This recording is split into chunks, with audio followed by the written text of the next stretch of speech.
What's up, everybody? Hope you're well. Sorry I haven't posted in a minute. I've been just very busy here at the studio.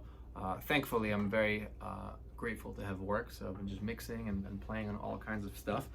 But I was playing on something today, and I thought that this would be a really good bit of information to share, and hopefully it's useful for somebody. I know certainly I would have liked to know this when I was coming up. And basically I got a piece of music that had a C minor chord for like 3 or 4 bars. It was just a long time of just C minor. And I thought to myself, nobody wants to get this blank, vanilla, for lack of a better description, C minor for 4 bars. It's just boring. I mean, unless they specified, please just strum this straight up C minor because there's all kinds of other things happening. 9 times out of 10, that's not the case. More like 99 times out of 100.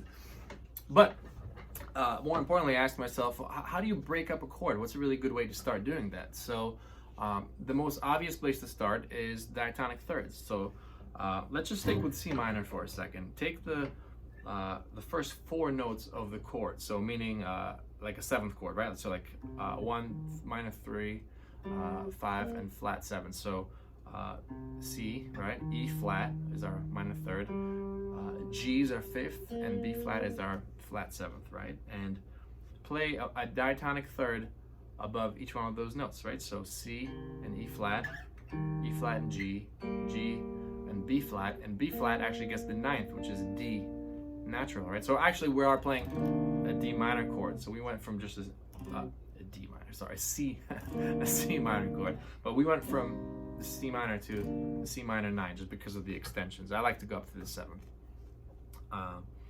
Anyway, that's a really good place to start, right? I mean, you hear people doing stuff like this all the time. Like instead of playing the C minor, they'll play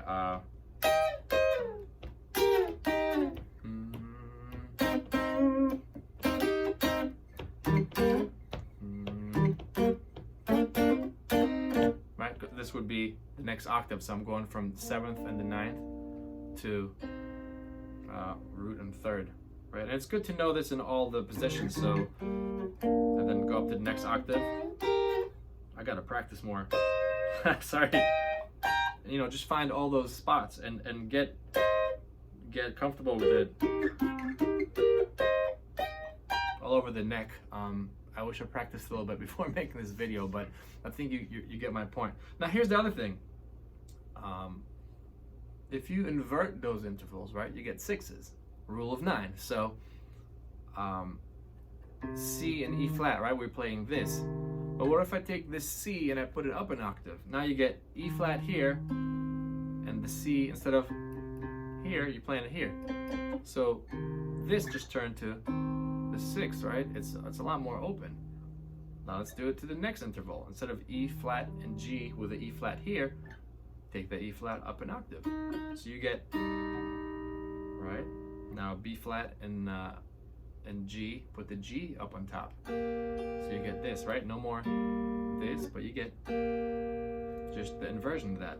And same thing with B flat and D. Play the D natural up here and the B flat up on top. So now we have this, right, the thirds, and we also have the 6s, and so on and so forth. You go up as high as your instrument allows you and as low as it does. Don't just get stuck to the root. So even here, like, okay, that's my root technically, but let's go back down. So like B flat and D, right? G and B flat, and that's where it ends for me. But don't just get that root centric thing where you play it in one position. You go, okay, that's it, I got it. Open it up. Just because the lowest C doesn't mean you can't start on G and B flat. Start here, and then and so on and so forth. You know what I mean? A lot of great players utilize this. Listen to Cornell Dupree, listen to Eric Gale, listen to Jubu, fantastic. Paul Jackson Jr. is a master of breaking up chords. But basically the idea is that you use these 6s and 3rds to spell out parts of the chord, right? And then by doing that, you can create melodies. So instead of just playing C minor for those 3 or 4 bars, you can play, right?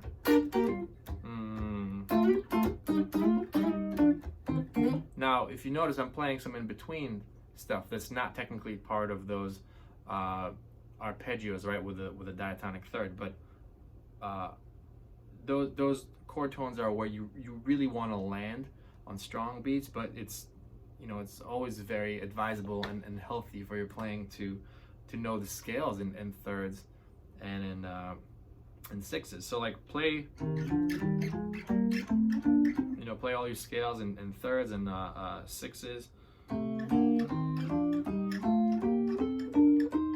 so on and so forth. You know, get comfortable with those intervals, and then just, you know,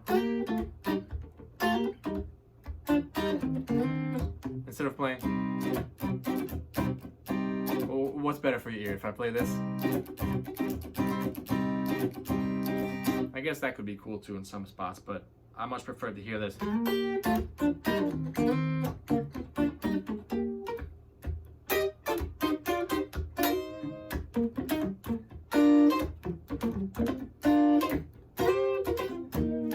Play some fourths, but basically break up the chords and like get interesting with it. Don't just play the block chord for a long period of time, unless you choose to do it, but do it by choice. Don't do it because that's the only option you have.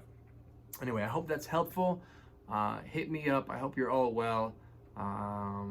That's it. Much love to you. Bye.